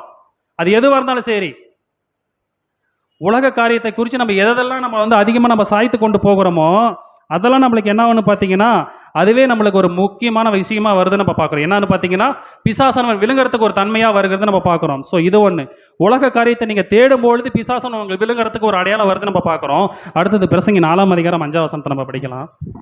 அப்படியே அந்த 3 கூட படிச்சிருங்க. மூடன் தன் கைகளை கட்டிக்கொண்டு தன் சதையையே தின்கிறான். ஓகே, இப்போ மூடன் தன் கைகளை கட்டிக்கொண்டு தன் சதையை எப்படி தின்னுவான்? மூடன் தன் கைகளை கட்டிக்கொண்டு தன் தலையை எப்படி தின்னுவான்னு கேட்டால் நம்ம என்ன சொல்லலாம்? அவரே அவரை பிடிச்சி கடிச்சு தின்னுவாரா அப்படின்னு கேட்டால் அதுக்கு பொருள் கிடையாது. உதாரணத்துக்கு நம்மளுடைய வயிற்றுல நம்மளுக்கு உணவு இல்லைன்னா நம்மளுடைய வயிற்றுல இருக்கிற ஃபேர் பார்ட்ஸே நம்மளை தின்னு தெரியுங்களா? அதுதான். அதே மாதிரி இந்த ஆவிக்குறி விஷயத்தில் நீங்கள் செய்யாமல் இருந்தால் இந்த ஆவிக்குறி மாம்சத்துக்குரியதான விஷயம் என்னன்னு பார்த்தீங்கன்னா உங்களை தின்னும். புரியுதுங்களா? அப்போ மாம்சத்துக்குரியதான செயல் உங்களுக்குள்ளாக காணப்படுச்சுன்னா ஆவிக்குறி விஷயத்தில் என்ன பண்ணீங்கன்னா உங்களுக்கு அரிக்கும். அப்போ ஆவிக்குறி விஷயத்தை நீங்கள் செய்யலை அப்படின்னு செய்யணும் என்ன பார்த்தீங்கன்னா உங்களை பிசாசான உங்களை விழுங்குறதுக்கு அடையாளம் வருதுன்னு நம்ம பார்க்குறோம். ஸோ அதனால தான் ஒரு சாக்கு போக்க சொல்லுகிறான். என்னது? வெளியிலே சிங்கம் இருக்கும், நடுவீதிலே சிங்கம் இருக்கும், கொலை உண்பேன்னு சொல்கிறான். எந்த விஷயமே செய்ய மாட்டோம். ஸோ அந்த ஊமையில சொன்ன மாதிரி தான். என்னன்னு கேட்டிங்கன்னா இது எல்லாமே சாக்கு போக்க ஒரு சொல்லுகிற விஷயம் வருது நம்ம பார்க்குறோம். அப்போ முதலாவது பார்க்கும்பொழுது சத்தியத்துக்கு நம்ம ஆப்போசிட்டாக ஒருத்தர் நமக்கு தடை பண்ணுகிறான்னு பார்த்தீங்கன்னா பிசாசன் அவங்க மூலியமாக தடை பண்ணுறதுக்கு ஒரு வாய்ப்பு வருது. ரெண்டாவது இந்த உலகத்துக்குரியதான முதன்மையாக எதை தேடும்பொழுது அது கடவுளுக்கு ஆப்போசிட்டாக நம்ம தேடும்பொழுது பிசாசன் அதுலேயும் நம்மளுக்கு விழுவுறதுக்கு ஒரு வாய்ப்பு வருது. மூன்றாவது எந்த நற்கரிகளையும் நம்ம செய்யலைன்னா தெரிஞ்சுக்கிட்டு எந்த நற்கரிகளையும் நம்ம செய்யலை அப்படின்னா நம்ம எப்படிப்பட்டவராக இருக்கிறோம்? பிசாசனவன் நம்ம விழுங்கி கொண்டு இருக்கிறான்னு நம்ம பார்க்குறோம். ஏன்னா ஆதியில நம்மளுக்கு சொல்லப்படுது என்னன்னு பார்த்திக்கிற பாவம் செஞ்சனால அந்த சாத்தை என்ன பண்ணுறீங்கன்னா நம்ம விழுங்குவான்றதுக்கு ஆதியிலே நம்மளுக்கு சொல்லப்படுதுன்னு நம்ம பார்க்குறோம். நீ உயிரோடு இருக்கிறலாம் மண்ணையை தின்னுமாய் ஒன்று வரும் நம்ம பார்க்குறோம். அப்போ உயிரோடு இருக்கிற என்ன பண்ணினா அவன் மனசில் தின்னுக்கிட்டு இருக்கிறான். எப்படி பாவம் செய்யும் பொழுது தின்னுக்கிட்டு வருகிறான் அப்படின்னு ஒரு விஷயத்தை வருகிறது நம்ம பார்க்குறோம். அப்படின்னு நம்ம தள்ளலாம். அடுத்த ஸ்லைடு படிக்கலாம். வெளிப்படுத்தல் 21:8. பயப்படுகிறவர்களும் அவிசுவாசிகளும் அருவருப்பானவர்களும் கொலை பாதகரும் விபசாரக்காரரும் சூனியக்காரரும் விக்கிரகாராதனைக்காரரும் பொய்யர் அனைவரும் 2ஆம் மரணமாகிய அக்கினியும் கந்தகமும் எரிகிற கடலிலே பங்கடைவார்கள் என்றார். அத்தனை பேருக்கு ஒரே ஒரு முக்கியத்துவமான விஷயம் என்னன்னு பார்த்தீங்கன்னா பயப்படுகிறவர்கள் அப்படின்னு வருது நம்ம பார்க்குறோம். இப்போ இதே தான் இந்த உலக எதிர்காலத்தை குறித்து எல்லா விஷயமே கடவுளுடைய கையில் ஒப்படைச்சி அவர் நடத்துவார்ன்றது அந்த ஒரு விசுவாசத்தோடு நம்ம இருந்தோமா கண்டிப்பாக என்ன ஆகாது? இந்த எல்லா தன்மைக்கு ஏன்னா பயப்படுகிறவர்களுக்கு எப்படிப்பட்ட இது பிசாசானவனை எப்படி நம்ம இது கெட்சிக்கிறான்னு பார்த்தீங்கன்னா அவன் கெட்சிக்கும் பொழுது அந்த கெட்சினை நம்ம பயந்துக்கிட்டோம் அப்படின்னு சொல்லிட்டா இந்த உலகத்தினுடைய தன்மைகளுக்கு நம்ம சீக்கிரமாக விழுந்து போயிடுவோம். அப்போ இந்த மாம்சத்துக்குரியதான எந்த விஷயத்தையுமே குறித்து எந்த காரியத்தையுமே குறித்து எந்த விஷயத்தையுமே குறித்து நீங்கள் பயப்பட்டீங்கன்னா அந்த விஷயத்த நிமித்தம் நீங்கள் அதிகமாக தேடும்பொழுது எப்படிப்பட்டவன்னு கேட்டிங்கன்னா அந்த கெட்சனில் மாற்றுவீங்க அப்படின்னு நம்ம வருது நம்ம பார்க்குறோம். நம்ம அப்போ உதாரணத்துக்கு பார்க்கும்பொழுது நீங்கள் எல்லா விதமான தருணத்துலையும் இந்த உலக பயம் உங்களுக்கு காணப்படுச்சுன்னா பிசாசன் உங்களை விழுங்கி கொண்டு இருக்கிறான் அர்த்தம் வருகிறது நம்ம பார்க்குறோம். இது ஏன் பார்க்கும்பொழுது இந்த பிசாசானவன் இந்த தெளிந்த புத்தியெல்லாம் இருக்குன்னு சொல்லப்பட்ட வசனம் யார் சொன்னது பார்த்தீங்கன்னா அப்போஸ்தலர் பவுல் தான் சொல்லப்பட்டிருக்கிறாரு. அப்போ அப்போஸ்தலர் பவுல் சாத்தனால் நிறைய டைமில் என்ன பண்ணிருக்கிறாரு வஞ்சிக்கப்பட்டிருக்கிறாரு. சில டைம்கள் நடந்து தெரியுதுங்களா? ஏன்னா இயேசு கிறிஸ்து அங்கே மறிச்சு போயிடுவோன்னா கூட நீங்கள் மறிக்கக்கூடாதுன்னு சொல்கிறப்ப அங்கே தடை பண்ணுறான்னு நம்ம பார்க்குறோம். இயேசு கிறிஸ்து அந்த இடத்துல என்ன சொல்கிறான்னு பார்த்தீங்கன்னா நீ எனக்கு இடர்லாம் இருக்கிறான்னு சொல்ல வருதுன்னு நம்ம பார்க்குறோம். ஆனால் வசனம் சொல்லும் பொழுது இடர் வருவது அவசியம், எந்த மனுஷனால இடர் வருவதோ அவருக்கு ஐயோ அப்படின்னு நம்ம வருதுன்னு நம்ம பார்க்குறோம். அப்போ பிசாசனால் அதிகமாக சோதிக்கப்பட்டு பிசாசனால் அதிகமாக என்ன பண்ணுறாருன்னு பார்த்தீங்கன்னா வஞ்சிக்கப்பட்டு சொல்கிறதுனால தான் அப்போஸ்தலர் பவுல் சொல்கிறாரு நீங்கள் தெளிந்த புத்தி உள்ளதாக இருங்க. அவர் மறைமுகமாக சொல்கிறார், மன்னிக்கும் பேதுரு சொல்கிறார், மறைமுகமாக சொல்கிறாரு. ஏன்னா நான் என்ன பண்ணிட்டேன் அநேக விதமான தருணத்தில் வஞ்சிக்கப்பட்டேன். இயேசு கிறிஸ்து உயிர் தெழுந்த பிள்ளை கூட 40 நாளுக்கு முன்னாடி என்ன பண்ணுறான்னு கேட்டிங்கன்னா நாங்கள் மீன் பிடிக்கிறனே போலன்னு போயிட்டாங்க. அவங்க எந்த அழைப்புக்கு வந்தாங்க? என்ன செயலை செஞ்சாங்க? ஆண்டவரை மறுதளிக்க மாட்டேன்னு சொன்னாங்க. இப்படி எல்லா செயலும் என்ன பண்ணாங்கன்னா பிசாசன் அவங்களை வஞ்சிக்கப்பட்டார் அப்படின்னு நம்ம பார்க்குறோம். ஸோ அந்த வஞ்சனை நம்ம போகாதபடிக்கு நம்ம ஜாக்கிரதையாக இருக்கணும் அப்படின்னு நம்ம பார்க்குறோம். இப்போ அடுத்து நம்ம பார்க்கும்பொழுது நீதிமொழிகள் 30ஆம் அதிகாரம் 29ஆம் வசனத்தை நம்ம படிக்கலாம். சரி அதே போடுங்க. யோவான் படிங்க. யோவான் 8:34 படிக்கலாம். இயேசு அவர்களுக்கு பிரதியுத்தரமாக பாவம் செய்கிறவன் எவனும் பாவத்துக்கு அடிமையாய் இருக்கிறான் என்று மெய்யாகவே மெய்யாகவே உங்களுக்கு சொல்லுகிறேன். அப்ப அடிமையா இருந்தா அவர் தான் உனக்கு எஜமானு. அப்ப அந்த எஜமான் சொல்றதெல்லாம் நீ கேட்ப. அந்த எஜமான் என்ன பண்ணாலுமே நீ அமைதியா தான் இருக்க முடியும். ரோமர் 6:6 சொல்லப்படுகிறது. நாம் இனி பாவத்துக்கு ஊழியம் செய்யாதபடிக்கு பாவ சரீரம் ஒளிந்து போகும் பொருட்டாக நம்முடைய பழைய மனுஷன் அவரோடே கூட சிலுவையில் அறையப்பட்டதென்று அறிந்திருக்கிறோம். ஓகே, உதாரணத்துக்கு இந்த ஒரு இமேஜ் 2 இருக்கு தெரியுங்களா? மேலே நம்ம இப்படி தான் கிறிஸ்துவின் சிலுவையை சுமக்கிறோன்னு சொல்கிறோம். அந்த சிலுவையில் என்னென்னலாம் இருக்குன்னு பார்த்தீங்கன்னா, நம்ம என்னென்னலாம் வைக்கக்கூடாதோ எல்லாமே இருக்கும். உதாரணத்துக்கு அது ஒரு இமேஜ் மாதிரி இடாட்டு அந்த மாதிரி. அப்போ கிறிஸ்டின் அந்த சிலுவையில் நம்ம சுமக்கிறோம். அந்த சிலுவையில் என்னென்னு பார்த்தீங்கன்னா, நம்மளுடைய இருக்கிற என்னென்ன உலகத்தில் இருக்கிற என்னென்ன தேடல் இருக்குதோ ஒவ்வொருத்தருக்கும் ஒவ்வொரு விதமாக இருக்கும். ஒவ்வொருத்தருக்கும் ஒவ்வொரு ஆசை இருக்கும். ஒவ்வொருத்தருக்கும் ஒவ்வொரு தேடுதல் இருக்கும். ஸோ அந்த மாதிரி அதே மாதிரி நீங்கள் பாவம் உங்களுக்கு எப்படி இருக்குன்றதுக்கு கீழே ஒரு அந்த இமேஜ் பார்த்தீங்கன்னா அந்த ஒரு உதாரணமாக இருக்கும். உதாரணத்துக்கு உங்களுக்கு ஹெல்ப் பண்ணுற மாதிரி வரும். ஹெல்ப் பண்ணுற மாதிரி வந்து ஒரு காலை பறிச்சுட்டு போவதில்ல, அதுதான் பாவம். உங்களுக்கு பாவம் பண்ணுறப்ப அது உங்களுக்கு நல்லதாக இருக்கும். தேவனோட்டை விலகிறப்ப அது உங்களுக்கு நல்லதாக காணப்படுற மாதிரி காணப்படும். அந்த காணப்பட்டு என்னன்னு பார்த்தீங்கன்னா உங்கள்கிட்ட இருக்கிற ஆசீர்வாதங்களையும் பறிச்சுட்டு போயிடும். புரியுதுங்களா? அப்போ உங்கள்கிட்ட ஒரு கால் இருக்கிறவர்கிட்ட அந்த இது ஸ்டிக்கு கொடுக்குற மாதிரி கொடுத்துட்டு இன்னொரு காலையும் பறிச்சுட்டு போகிறது தான் பாவம். இப்படி தான் பாவம் நம்மளுக்குள்ளாக நுழைஞ்சி நம்மளுக்கு நல்லதை போல் காணப்பட்டு நம்மளுக்கு வஞ்சிக்கு போடும். அந்த பாவம் என்ன பண்ணு கேட்டிங்கன்னா, அந்த பாவ சரீரத்தோடு நம்ம இருந்தால் என்ன பண்ணுவோம்? பரிசுத்தமான சரீரம் பிதாவுக்கிட்ட தேவை பிதா கிட்ட போவோம். பிதா நம்ம இது பண்ணுறாருன்னு பார்க்குறோம். பாவ சரீரம் என்ன பண்ணுறோம்? பாவத்துக்கு அதிபதியாகி சாத்தான் விழுங்கப்படுகிறத நம்ம பார்க்குறோம். அப்போ பாவம் செய்யும் பொழுது நம்ம எப்படிப்பட்டவர்களாக மாறுகிறோம்னு பார்த்தீங்கன்னா, பிசாசனுடைய கர்ச்சனை நம்ம மாட்டி விழுங்கத்தக்கவர்களாக மாறுகிறோம் அப்படின்னு வருகிறது நம்ம பார்க்குறோம். ஸோ அடுத்து நம்ம நீதிமொழிகள் 29:30 நம்ம படிக்கலாம். விரோதமாய் அடி வைத்து நடக்கிறவர்கள் 3 வினோத நடை உள்ளவைகள் 4 உண்டு. ஓகே, படிங்க. அவன் மிருகங்களில் சௌரியமானதும் ஒன்றும் பிணிடையாதமாகிய சிங்கமும். ஓகே, இப்போ அந்த சிங்கத்துக்கு இருக்கிறதான முக்கியமான ஒரு தன்மை என்னன்னு பார்த்தீங்கன்னா, எந்த விஷயத்துக்குமே பின்னடையாது அப்படின்னு சொல்ல வருகிறது நம்ம பார்க்குறோம். பின்வாங்கி அதான் எந்த விஷயத்துக்குமே பின்வாங்கி போவாது. உதாரணத்துக்கு இப்போ புலியெல்லாம் பார்க்குறோம். புலி நம்ம பலமானதில் முன்னே சொன்னோம்ல, சிங்கத்தினோட பலமானதுன்னு சொல்கிறோம்ல. புலி என்ன பண்ணும்? புலி ஏதோ ஒரு பிரச்சனை வந்துச்சுன்னா ஓடி போனா, சிங்கம் ஓடுமான்னு கேட்டிங்கன்னா ஓடாது. அது செத்தாலும் நின்று தான் இது பண்ணோம். அதே மாதிரி சிங்கத்து இது கண்ணில் நீங்கள் என்னைக்காச்சும் பயம் பார்க்குமா? அதோடைய கண் பாவனை பயமே சுத்தமாக இருக்காது. அதே மாதிரி கோவப்படுது.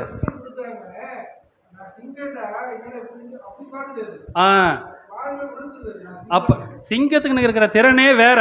உதாரணத்துக்கு புலி வந்து என்ன சொல்லணும்னு பார்த்தீங்கன்னா, பதுங்கி தான் பாயின்னு சொல்லுவாங்க. சிங்கம் வந்தீங்கன்னா பதுங்கிலாம் பாயாது. சிங்கம் எப்படி இருக்கும்? டைரக்டாக தான் வந்து அடிக்கும்.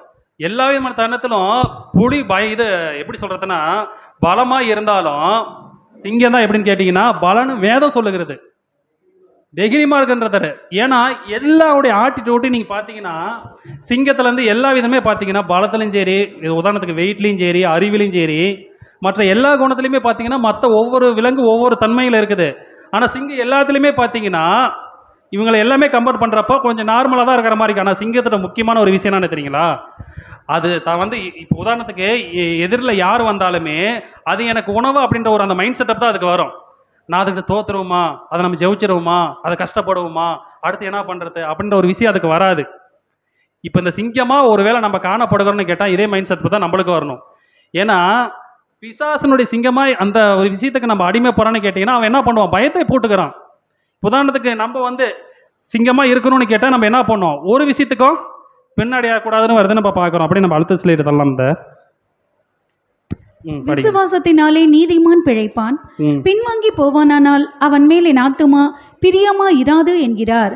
நாமோ கெட்டு போக பின்வாங்குகிறவர்களா இராமல் ஆத்துமா ஈடேற விசுவாசிக்கிறவர்களா இருக்கிறோம். ஆமா, இப்ப சிங்கம் பின்வாங்காதுன்னு பார்க்குறோம். இப்போ அதே மாதிரி தான் இந்த அழைப்புக்குள்ளாக வந்திருக்கிற நம்மளும் பின்வாங்கி போயிட்டா நம்ம எப்படி ஆயிடுவோம்? உதாரணத்துக்கு நம்ம எடுத்துக்கலாம், இப்படி சொல்லலாம். இப்போ யூதா கோத்திர சிங்கமாகிய இயேசு கிறிஸ்து பிதாவினுடைய சித்தம் செய்வதற்கு பின்வாங்குறாரா? வாங்கறதில்ல. அதே மாதிரி பிதாவினுடைய சித்தத்துக்கு செய்யாம பிதாவினுடைய சித்தத்தை செய்யறதுக்கு தடை பண்ணுகிற சாத்தான் பின்வாங்குவானா? பின் வாங்க மாட்டோம், பின் வாங்கவே மாட்டோம் அப்படின்னு தான் நம்ம குறித்து பார்க்குறோம். இப்போ உதாரணத்துக்கு நம்ம படிக்கலாம் யாக்கோப்பு 4:7. ஆகையால் தேவனுக்கு கீழ்ப்படிந்திருங்கள், பிசாசுக்கு எதிர்த்து நில்லுங்கள், அப்பொழுது அவன் உங்களை விட்டு ஓடி போவான். இப்போ ஓடுறானா ஓடலையா? இது பின் வாங்குறானா இல்லையா? இது பின் வாங்கணும்னு சொல்லுவானா? உதாரணத்துக்கு சிங்கி எதிர்த்து தான் நிற்கணும், எந்த சூழ்நிலை வந்தாலும் இதுதானே இருக்கணும். ஏன் பின் வாங்க இருக்குது இல்லை, அதுதான் சொல்லப்படுகிறது. பிசாசனு உங்களை விட்டு விலகி போவான்னு சொல்றல. இப்போ உதாரணத்துக்கு அவன் சிங்கமாக இருந்தால் விலகி போவான், செத்துன்னு தானே எதிர்த்து தானே அடிக்கணும், ஏன் விலகி போகிறான்? ஏசு கிறிஸ்துட்டே சோதனை வரப்போ 3 சோதனை வைக்கிறப்ப சோதனை வந்தார், அந்த சோதனை மத்தியில் என்ன பண்ணுறான்னு கேட்டீங்கன்னா விலகி போயிட்டான். சில நாட்களை விலகி போயிட்டான். சிங்கம் அப்படி போகுமா? அதுதான், அது ஓகே, அது நம்மளுக்கு குறிக்குதுங்க, நம்மளுக்கு குறிக்குதுண்ணா. ஆனால் அவன் ஓடுறானா? ஏன் ஓடுறான்? இதுதான் மெயின் முக்கியம். சிங்கம் போல, அதுதான் புரியுதுங்களா? ஆமாம், இல்லைங்க, விட்டு விட்டு அட்டான் பண்ணுறது. சிங்கம் அப்படி விட்டு விட்டு அட்டான் பண்ணுமா? பண்ணாது. அப்படி புலி தான் பதுங்கி பாயின்றதுக்கு என்னன்னா புதிதான் கேப் விடும், சிங்கம் கேப்பே விடாது. அப்போ கேப் விடனா அவன் என்ன அர்த்தம்? அவன் எல்லாமே உதாரணத்துக்கு எடுத்தேன்னா அவன் ஒளியின் தூதன் வேஷம் தான், அவன் ஒளியே இல்லை. அவன் சிங்கம் போல தான், சிங்கம் இல்லை. புரியுதுங்களா? ஆனால் சிங்கம் மாதிரி தான். இப்போ இதே மாதிரி தான் உலகத்தையும் வச்சு ஏமாத்துறான். இந்த உலகத்தில் ஒன்றும் இல்லை, ஆனால் ஒன்று. இங்கே இருக்கிற விஷயங்கள் எதுவுமே முதன்மையானது அல்ல, சும்மா ஜஸ்ட் நம்ம வாழ்றதுக்கு சில நாட்கள் தேவை, ஆனால் அதுதான் நம்மளுக்கு தேவை. புரியுதுங்களா? இப்படி தான் நம்மளை ஏமாத்துவான்.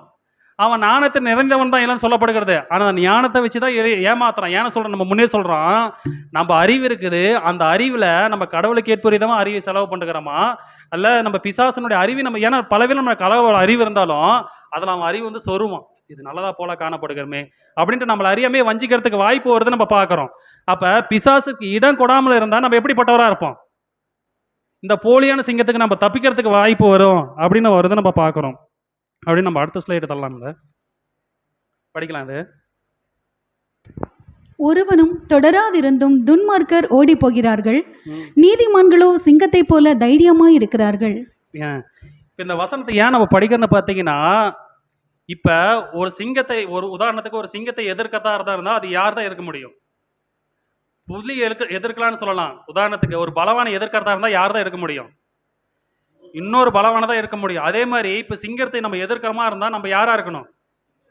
சிங்கமாக இருந்தால் தான் சிங்கத்தை நம்ம வந்து அட்டாக் பண்ண முடியும். ஒன்று அதை சாவும், இல்லை நம்ம சாவும். இப்போ நம்ம சிங்கமே இல்லாமல் நம்ம ஒரு பூனையா ஒரு எலியா இருந்தால் அவனை எதிர்க்க முடியுமா? அப்படின்னா எதிர்க்க முடியாது. அப்போ ஏன்னு கேட்டீங்கன்னா, இந்த தைரியம் தான் சிங்கத்துக்கு இருக்கதான ஒரு முக்கியமான தன்மை. நீங்கள் பிசாசனை எதுக்குன்னு சொன்னால், இந்த உலகத்தில் என்ன நிகழ்வு நடந்தாலுமே அது ஒரு பெருசாக எண்ண முடியாது, எண்ணவும் கூடாது. எது நடந்தாலுமே அது ஒரு பெருசாக எண்ணாம, எது நடந்தாலுமே கடவுள் பார்த்துருக்கிறாரு. கடவுள் பார்த்துக்கிறனோட கடவுள் எல்லாமே பார்த்து கொண்டு இருக்கிறார், எல்லாமே நம்ம நடத்துவார்ன்றது விசுவாசத்தோடு இருந்தால் நம்மளுக்கு மிகப்பெரிய ஒரு தைரியம் வரும் அப்படின்னு வருது நம்ம பார்க்குறோம். உதாரணத்துக்கு நம்ம எடுக்கலாம். இப்போ நீதிமான்கள் சிங்கத்தை போல தைரியமாக இருப்பார்கள் அப்படின்னு கேட்டிங்கன்னா நம்மளுக்கு தைரியம் எப்படி வரும்? ஏன்னா தைரியம் இருந்தால் தான் நீங்கள் பிசாசுக்கு இடம் கொடாமல் இருப்பீங்க. பிசாசுக்கு இடம் கொடாமல் இருந்தால் தான் பிசாசு உங்களை விட்டு ஓடி போவான். இப்போ நீங்கள் தைரியமாக இருக்கணும் அப்படின்னு கேட்டால் நீங்கள் உங்களை தைரியப்படுத்துறது யாரு? அதுதான் நம்ம பார்க்கணும். நம்மளை தைரியப்படுத்துறது யாரு? நம்ம படிக்கலாம் அடுத்து. ஆகையால் 7ஆம் நாளிலே பொழுது போகும் முன்னே அந்த ஊர் மனுஷர் அவனை நோக்கி, தேனை பார்க்கிலும் மதுரமானது என்ன, சிங்கத்தை பார்க்கிலும் பலமானதும் என்ன என்றார்கள். ஓகே, இது நம்ம முன்னே சொன்னோம். பலமானது என்னன்னு கேட்டீங்கன்னா, உலகத்துல எல்லாமே சொல்றாங்க. காட்டுக்கு ராஜா நீங்க எதுன்னு படிச்சு குடிச்சு பார்த்தீங்கன்னா புலிதான் வரணும், நிறைய பேர் நிறைய வீடியோஸ் எல்லாம் சொல்றாங்க. ஆனா வேதம் என்ன சொல்ல பார்த்தீங்கன்னா, சிங்கத்தை பார்க்கிற பலமானது என்ன பண்றாங்க. அதே மாதிரி தேனை பார்க்கிலும் மதுரமானது எது? தேன் உதாரணத்துக்கு சொல்றாங்க. தேனை நீங்க 1000 வருஷம் வச்சாலும் தேனு கெட்டு போவாதுன்றாங்க. அதே மாதிரி நீங்கள் பார்த்தீங்கன்னா பலமானது எதுன்னு கேட்டிங்கன்னா வேதம் நம்மளுக்கு குறிப்பிடப்படுது சிங்கம் தான். ஆனால் சிங்கத்தை பார்க்கல பலமானதாக இருந்தாலும் அந்த தைரியத்தோட, அந்த வலிமையோட, அந்த நம்பிக்கையோட போராடுறதுனால பலமானது எதுன்னு கேட்டிங்கன்னா சிங்கம் தான் வருகிறது நம்ம பார்க்குறோம். அடுத்த ஸ்லைடு எடுத்துடலாம். இந்த படிக்கலாம். பிலிப்பியர் 4:13. என்னை பலப்படுத்துகிற கிறிஸ்துவினாலே எல்லாவற்றையும் செய்ய எனக்கு பலன் உண்டு. ஓகே, அப்போ நம்மளுக்கு பலத்தை தருகிறது யாருன்னு பார்த்தீங்கன்னா நம்ம ஆண்டவராக இயேசு கிறிஸ்து நம்மளுக்கு பலம் தருகிறார் நம்ம பார்க்குறோம். ஆனால் அதே நம்ம பார்க்கும்பொழுது ஆண்டவராக இயேசு கிறிஸ்து 1 தெசலோனிக்கேயர் நம்ம படிக்கலாம். உங்களுக்கு தெரிந்திருக்கிறபடி முன்னே பிலிப்பி பட்டணத்திலே நாங்கள் பாடுபட்டு நிந்தையடைந்திருந்தும் வெகு போராட்டத்தோடு தேவனுடைய சுவிசேஷத்தை உங்களுக்கு சொல்லும்படி நம்முடைய தேவனுக்குள் தைரியம் கொண்டிருந்தோம். ஓகே, அப்போ நம்மளை பலப்படுகிறது தேவனும் கிறிஸ்துவும் நம்மளுக்கு என்ன பண்ணுறாங்கன்னு பலப்படுத்துகிறத நம்ம பார்க்குறோம். இப்போ உதாரணத்துக்கு எடுத்துலாம், தேவனும் கிறிஸ்துவ நம்மளை எப்படி பலப்படுத்துகிறான்னு கேட்டால் நம்ம எப்படி சொல்லலாம்? எப்படி நம்மளுக்கு பலம் உண்டாகும்? சத்திய வார்த்தையினால பலம் உண்டாகும். வேற ஜெபத்தில் பலம் உண்டாக்கும். இது முன்பே நம்ம பார்த்தோம். ஜெபத்தில் ஜாக்கிரதையாக இருக்கணும், விழித்திருக்க நம்ம பார்க்குறோம். வேலை நம்மளுக்கு பலம் உண்டாக்குற முக்கியமான ஒரு விஷயம் இருக்குது, தேவ ஆலயம். அது ஓகே, பக்கத்தில் நெருங்கிட்டீங்க. இன்னொன்று, ஏன்னா பலம் படுத்துறது கிறிஸ்து தான், பலப்படுத்துறது தேவன் தான், நம்மளுக்கு சந்தேகமே இல்லை. ஆனால் இவங்க ரெண்டு பேரும் பலப்படுத்துறதுக்கு நம்மளுக்கு முக்கியமான இன்னொரு விஷயம் இருக்குது. இவங்க எதை மூலியமாக பயன்படுத்துறாங்கன்றது நம்மளுக்கு முக்கியமாக இருக்குது. என்னது? வசனத்து மூலியமா. அதுவும் ஓகே. அடுத்த ஸ்லைடு தரலாம். இந்த அப்போஸ்தலர் 14ஆம் அதிகாரம் 22ஆம் வசனம் படிங்க. சீஷருடைய மனதை திடப்படுத்தி விசுவாசத்திலே நிலைத்திருக்கும்படி அவர்களுக்கு புத்தி சொல்லி, நாம் அநேக உபத்திரவங்களின் வழியாய் தேவனுடைய ராஜ்யத்தில் பிரவேசிக்க வேண்டும் என்று சொன்னார்கள். இப்ப பலப்படுத்துறது எதை மூலியமா வருது? இல்ல புத்தி சொல்லுதல், அதுவும் ஓகேங்க. சீஷர்கள் பலப்படுத்தினார்கள், சீஷர்கள் திடப்படுத்தினார்கள். என்ன அர்த்தம்? தைரியப்படுத்திருக்கிறாங்கன்னு அர்த்தம். இது என்ன சொல்ல வருதுன்னு பார்த்தீங்கன்னா, உபத்திரவத்தில் இல்ல, இது என்ன சொல்ல வருதுன்னு பார்த்தீங்கன்னா, சகோதரன் கூடி வருதல், பயப்படுத்துதல். புரியுதுங்களா? இப்போ உதாரணத்துக்கு நம்ம சிங்கமா இருக்கணும்னு கேட்டா, சிங்கத்தின் செயல் நம்ம செஞ்சுட்டுக்குன்னு கேட்டா, நம்ம சகோதரர் கூடி தருவதில். ஏன்னா நம்ம சங்கீதத்திலே பார்க்குறோம், சகோதரர் ஒருமித்து வாசம் பண்ணுவது எத்தனை நன்மையும் எத்தனை இன்பமானதுன்னு பார்க்குறோம். அந்த நன்மையை நம்ம பெற்றுக்கொள்ளணும் நினைக்கிட்டோம்னா, இந்த ஐக்கியத்தில் வந்தால் நம்ம சிங்கமா செயல்பட்டுருக்கோன்னு அர்த்தம். இப்போ இந்த ஐக்கியத்தில் நம்ம கூடாமல் இருந்தா சோர்ந்து போயிருக்கிறது. இல்லை சொல்கிறேன், சிங்கத்தை போல இருந்தாலுமே அதுக்கு பயப்படுறாங்கல்ல, பயந்து விழுங்குறாங்கல்ல. ஆதியிலே உதாரணத்துக்கு, ஆதியிலே நீங்கள் பாவம் செய்யற எல்லாத்தையுமே சாத்தானை விழுங்குவான்னு சொல்லப்படுகிறதுன்னு பார்க்குறோம். ஸோ அதே மாதிரி தான் உதாரணம். இப்போ அதே மாதிரி இந்த கூடுகையில வந்து கலந்து கொண்டிருந்தா மட்டும்தான் சகோதர மூலியமா என்ன பண்ண முடியும்? பலப்படுத்துறதுக்கு முக்கியமான தன்மை என்னன்னு கேட்டீங்கன்னா, சகோதரர் ஒருமித்து வாசம் பண்ணாதான் பலப்படுத்த முடியும். அப்படி ஒருமித்து வாசம் பண்ணலாம்னா பலப்படுத்த முடியாதுன்னு தான் சொல்றாரு. அதுதான் வேத வசனம் நம்மளுக்கு சொல்லப்படுதுன்னு பார்க்குறோம். அதை தான் பார்க்குறோம். அப்போஸ்தலர் 18:5 பார்க்கும்பொழுது படிங்க சிஸ்டர். மக்கதோனியாவில் இருந்து சீலாவும் தீமத்தேயும் வந்தபோது பவுல் ஆவியில் வைராக்கியம் கொண்டு இயேசுவே கிறிஸ்து என்று யூதருக்கு திருஷ்டாந்தப்படுத்தினான். ஓகே, அப்ப சீலாவும் தீமேத்தையும் வந்த பொழுது பவுல் ஆவியிலே வைராக்கியம் கொண்டுன்னு கேட்டீங்கன்னா, அப்ப அதுக்கு முன்னாடி அவர் வைராக்கியம் இல்லாம இருந்தாரா? இருந்துச்சு. அந்த வைராக்கியம் என்ன இருக்கும்? கொஞ்சம் பலவீனமா இருக்கும். ஏன்னா நடக்கிற உபத்திலாம் பார்க்கும்போது அவருக்கு எப்படி இருக்கும்?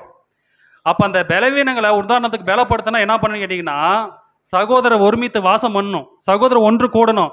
அந்த கூடியில கலந்து கொண்டா மட்டும்தான் அந்த தைரியம் நம்மளுக்கு காணப்படுகிறோம். அப்போ தேவன் கடவுள் நம்மளுக்கு அநேக விதமான தருணத்துல கிறிஸ்துவ மூலியமா நம்மளுக்கு தைரியப்படுத்துறான்னு கேட்டீங்கன்னா, எதை மூலியமா தைரியப்படுத்துறாரு?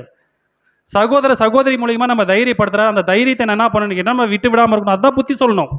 அந்த புத்தி சொல்லணும், அந்த புத்தியை நம்ம ஏற்றுக்கொள்ளணும். ஒரு விஷயத்தை வருகிறது அப்படின்னு நம்ம குறித்து நம்ம பார்க்குறோம். அப்போ முதலாவது பார்க்கும்பொழுது எல்லா விஷயத்திலும் நம்ம என்ன பண்ணணும்னு கேட்டிங்கன்னா, இந்த தைரியத்தை நம்ம ஏற்றுக்கொள்ளணும் அப்படி வருது நம்ம பார்க்குறோம். அப்படி நம்ம தள்ளலாம். அடுத்த ஸ்லைடு படிக்கலாம். யோபு 13:15. அவர் என்னை கொன்று போட்டாலும் அவர் மேல் நம்பிக்கையாயிருப்பேன், ஆனாலும் என் வழிகளை அவருக்கு முன்பாக ரூபகாரம் பண்ணுவேன். யோபு அந்த காலத்திலே சொல்லப்பட்டது போல, அவர் கொன்று போட்டாலும் அவர் மேல் நம்பிக்கையா இருப்பேன். இது நீதிமானுடைய தைரியம். இன்னைக்கு அவர் கொன்று போட்டால் நம்பிக்கையா இருப்பேன் நம்மளை யாரும் நம்ம சொல்லிடுறோமா? சொல்லின்றதோட அதை நம்மளுடைய வாழ்க்கையில் நம்ம அப்படியே நடந்து காட்டுமான்னு கேட்டால் கேள்விதான். நம்மள மத்தியில் ஏதாச்சும் ஒரு வார்த்தையை நம்ம சொல்லிட்டாலோ பயன்படுத்திட்டாலோ ராங்கா பேசிட்டாலோ நம்ம என்ன பண்ணுவோம்? நம்பிக்கையே இழந்துருவோம். என்ன பண்ண மாட்டோம்? அடுத்த நிமிஷம் நம்ம இந்த இடத்துக்கு வருமானது ஒரு கேள்விதான் வருதுன்னு நம்ம பார்க்குறோம். ஆனால் இந்த விஷயத்தை போல தான் யோபுமே வாழ்ந்தாரு. இந்த விஷயத்தை போல தான் சீசர்லாம் வாழ்ந்தாங்க. படிக்கலாம். வெளிப்படுத்தல 12:11. மரணம் நேரிடுகிறதா இருந்தாலும் அதற்கு தப்பும்படி தங்கள் ஜீவனையும் பாராமல் ஆட்டுக்குட்டியின் இரத்தத்தினாலும் தங்கள் சாட்சியின் வசனத்தினாலும் அவனை ஜெயித்தார்கள். அப்ப மற்ற டிரான்ஸ்லேஷன் நீங்க பாத்தீங்கன்னா, அவங்க மரணத்தையும் தங்களோட உயிரையும் அவங்கள நேசியாமல் அதற்காக தப்பும்படி தங்கள் ஜீவனையும் பாராமல். உதாரணத்துக்கு நீங்க பிசாசானவனை நீங்க வந்து கண்டிப்பா வந்து பிசாசம் உங்க விஷயத்தில் நீங்க விழாம இருக்கணும், அவனுடைய கெர்ச்சனை நீங்க மாட்டிக்காம இருக்கணும், அவங்ககிட்ட வந்து நீங்க தப்பிக்கணும்னு கேட்டீங்கன்னா, இந்த ஜீவனுக்குரியதான காரியத்தை நீங்கள் நேசியாமல் இருக்கணும். அதுதான் வேதவசனம். அதனால தான் சொல்லுகிறது, தன் ஜீவனை இழக்கிறவன் அதை ரட்சித்துக் கொள்ளுவான், தன் ஜீவனை ரட்சிக்க வகை தேடுகிறவன் அதை இழந்து போவான்னு வேதவசனம் நம்ம சொல்லப்படுதுன்னு பார்க்குறோம். அப்போ கடவுளுக்குள்ளாக நீங்கள் அந்த நிலையை அடைன்னு கேட்டிங்கன்னா, தங்கள் ஜீவனை பொருட்படுத்தாமல் இந்த ஜீவனுக்குரியதை நீங்கள் தேடாமல் இருந்தீங்கன்னாவே ஈஸியாக நீங்கள் கண்டடைஞ்சிருவீங்க அப்படின்றதான் அங்கே வேதவசனம் சொல்லப்படுகிறது அப்படின்னு நம்ம குறித்து பார்க்குறோம். அடுத்து நம்ம வரலாம், படிக்கலாம். அவர்கள் கர்த்தரை பின்பற்றுவார்கள், அவர் சிங்கத்தை போல் கெர்ச்சிப்பார். அவர் கெர்ச்சிக்கும் போது அவர்கள் சந்ததியார் மேற்கு திசையிலிருந்து நடுங்கி வருவார்கள். ஓகே, இது யார் கெர்ச்சிக்கிறது? அவர்கள் கர்த்தரை பின்பற்றுவார்கள், அவர் சிங்கத்தை போல கெர்ச்சிப்பார் அப்படின்னா யார் சொல்லப்படுகிறது? கிறிஸ்து. கிறிஸ்து கெர்ச்சிப்பாரா? சபை கெர்ச்சிக்குமா? கெர்ச்சிக்கும் அப்படின்னு கூட வச்சுக்கலாம். சரி, நம்ம படிக்கலாம் அந்த வசனத்தை. ஓசியால கீழே படிக்கலாம், லிவிங் பைபிள்ல. ஏனென்றால் ஜனங்கள் கர்த்தருக்கு பின் நடப்பார்கள், நான் சிங்கத்தை போல் அவர்கள் சத்துருக்களுக்கு முன்பாக கர்ஜிப்பேன், என் ஜனங்கள் மேற்கிலிருந்து நடுங்கி திரும்புவார்கள். ஓகே, இப்போ அங்கே கர்ச்சிக்கிறது யாருன்னு பார்த்தீங்கன்னா, ஏனெனில் ஜனங்கள் கர்ச்சிப்பார்கள். யாருக்கு கர்ச்சனை கொடுக்குறாரு? ஜனங்களுக்கு. எந்த ஜனங்களுக்கு? அவருக்கு பின்பற்றல. இல்லை, உதாரணத்துக்கு இங்கே பாருங்க, அவர்கள் சத்துருளுக்கு முன்பாக கர்ச்சிப்பேன். அப்போ கர்ச்சனை யாரு கொடுக்குறாரு? ஒன்று, கர்ச்சனை மெயினாக யார் கொடுக்குறாருன்னு பார்த்தீங்கன்னா, இப்போ இவர் உதாரணம் சொல்கிறேன், ஆண்டவராக இயேசு கிறிஸ்து முன்னாடி வராரு, பின்னாடி வந்து அவனுடைய ஜனங்கள் வராங்க. ஆனால் முன்னாடி கர்ச்சிக்க போறாருன்னா அந்த கர்ச்சனை யாருக்கு வரும்? எதிரியை வந்து யாருமே அவங்களுக்கு வந்து அட்டாக் பண்ணக்கூடாது. இதே தான் எகிப்து தேசத்தில் வரும்போது கடவுள் இப்படி தான் அவங்களை வழி நடத்தினார் அப்படின்னு நம்ம குறித்து பார்க்குறோம். ஸோ அதனால தான் பல தேசத்தார் அவர்களை பார்த்து பயந்தார்கள் அப்படின்னு நம்ம குறித்து பார்க்குறோம். அப்போ சத்துருளுக்கு முன்பாக கர்ச்சிப்பேன், என் ஜனங்கள் மேற்கு திசையிலேருந்து நடுங்கி வருவார்கள். அவங்க ஜனங்க யாரு? இஸ்ரேல் ஜனங்க. எல்லா தேசத்துலேருந்து என்ன பண்ணுவாங்கன்னா நடுங்கி வருவாங்கன்னு. அப்படின்னா அப்போ அந்த கர்ச்சனைக்கு யார் பயப்படுறா? தேவ ஜனங்களும் பயப்படுறாங்க. அந்த கர்ச்சனை யாருக்குன்னு கேட்டிங்கன்னா சத்துருக்களுக்கு தான். ஆனால் அந்த சத்தத்தை கேட்டு யார் பயப்படுறாங்க? தேவ ஜனங்களும் பயப்படுறாங்க. நம்ம குறித்து நம்ம பார்க்குறோம். ஆனால் ஒரு கூட்ட ஜனங்கள் அவர் கூட தான் இருக்கிறாங்க, ஜனங்க கூட தான் இருக்கிறாங்க. ஆனால் மற்ற ஜனங்களுக்கு என்ன பண்ணுறான்னு கேட்டிங்கன்னா, அந்த கர்ச்சனை கொடுக்கும்பொழுது எல்லா ஜனங்களும் அவரை கூடி தேடி வராங்க.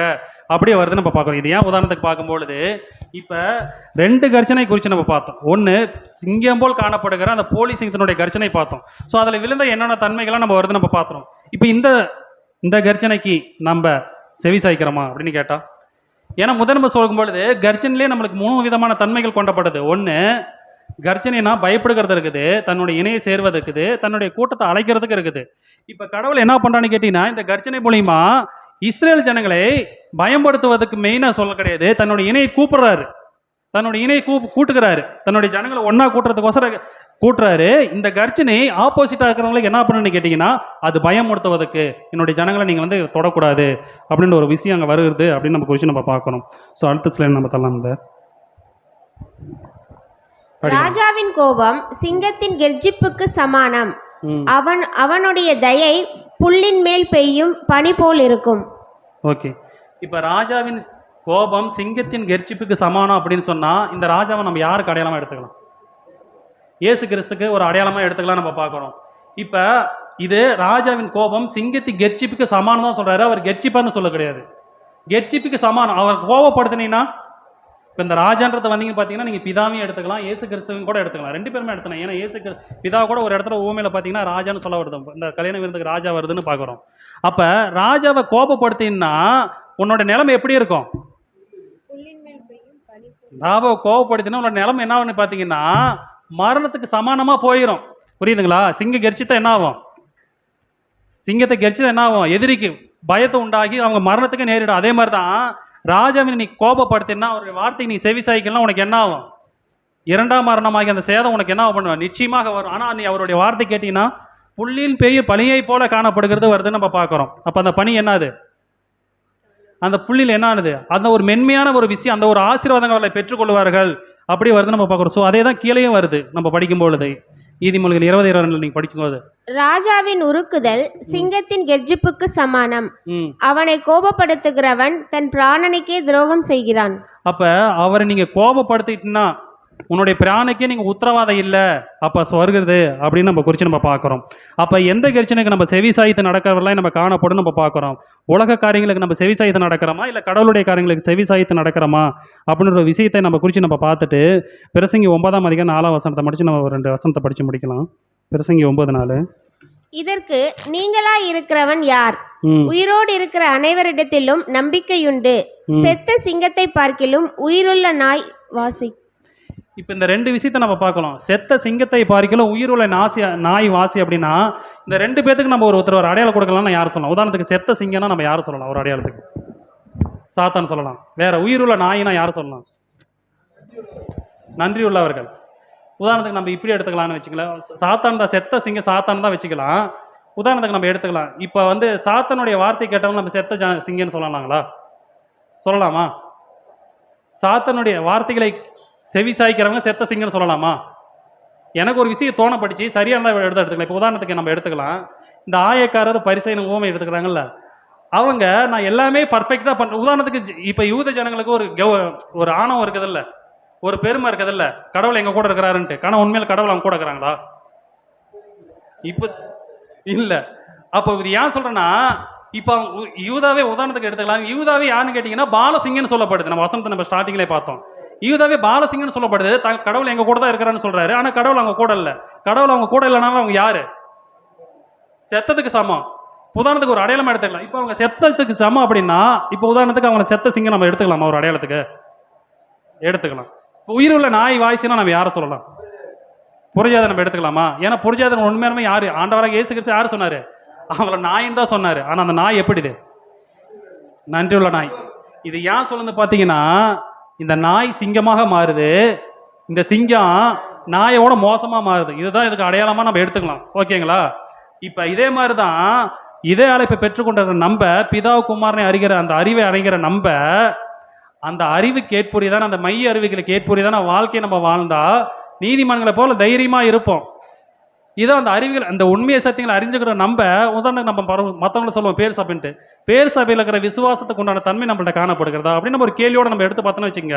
அவங்க அதிகாலையில் எழுந்திருக்கிறாங்க, விடிய ஜெபம் பண்ணுறாங்க, அவங்க ஸ்தோத்திரம் சொல்கிறதால இன்னுமே நம்மளாம் அடிச்சிக்க முடியாது. அவங்க எல்லாத்துலேயுமே நம்மளோட நிறைய விஷயத்தில் ரோல் மாடலாகவே இருக்கிறாங்க. அப்போ அவங்க இப்போ இருக்கிற சூழ்நிலைக்கு அவங்க நாய் போல காணப்படுறாங்க. உண்மை சத்தியங்களை அறிஞ்சு நம்ம சிங்கத்தை போல காணப்படுகிறோம். ஆனால் நம்மளுடைய செயல் எப்படி இருக்குது? நம்மளுடைய செயல் நாயை போல காணப்படுகிறதா, சிங்கத்தை போல காணப்படுகிறதா? அப்படின்ற ஒரு விஷயத்தை நம்ம வந்து ஜாக்கிரதையாக நம்ம இருக்கிறோம், நம்ம பார்க்குறோம். கடைசி நம்ம ஒரே வசனத்தை மட்டும் நம்ம ஆட்சி முடிக்கலாம். எபிரேயர் 4ஆம் அதிகாரம் 1 வசனம். ஆனபடியினாலே அவருடைய இலைப்பாடுதலில் பிரவேசிக்கிறதற்கு ஏதுவான வாக்குத்தத்தம் நமக்கு உண்டாயிருக்க, உங்களில் ஒருவனும் அதை அடையாமல் பின்வாங்கி போனவனாக காணப்படாதபடிக்கு பயந்து இருக்க கடவும். அப்ப பிசாசனுடைய கெச்சனை, பிசாசன் சிங்கம் போல் நடித்து கொண்டு இருக்கிறதா அந்த போலியான சாத்தானுடைய கெச்சனைக்கு நம்மளை ஒருபொழுதும் பயப்படாதபடிக்கு நம்முடைய பிதாவாகிய கடவுளுடைய வார்த்தைகளுக்கும் அந்த ஆலோசனைக்கும் அந்த புத்திக்கும் நம்ம செவி சாய்த்து நம்மளுக்கு கொடுக்கப்பட்டுக்கிறதான அந்த அழைப்பின் ஓட்டத்தில் நம்ம மிகவும் ஜாக்கிரதையாக ஓடணும்னு நம்ம பார்க்குறோம். ஸோ நம்ம இந்த சிங்கத்தை போல் நம்ம தைரியமாக நம்ம வாழ்ந்தால் அந்த சிங்காசனத்துக்கு உண்டான தன்மையோட நம்ம மாறுவோம் அப்படின்னு நம்ம பார்க்குறோம். ஸோ பிதாவினுடைய வார்த்தைகளை நம்ம செவி சாய்த்து அவைகளுக்கு ஏற்புரியதான வாழ்க்கையை நம்ம வாழ கடவுள் தொடர்ந்து நம்மளுக்கு கிருபை, குமாரன் மூலியமாக கிருபை செய்து வழி நடத்துவாராக. ஆமென்.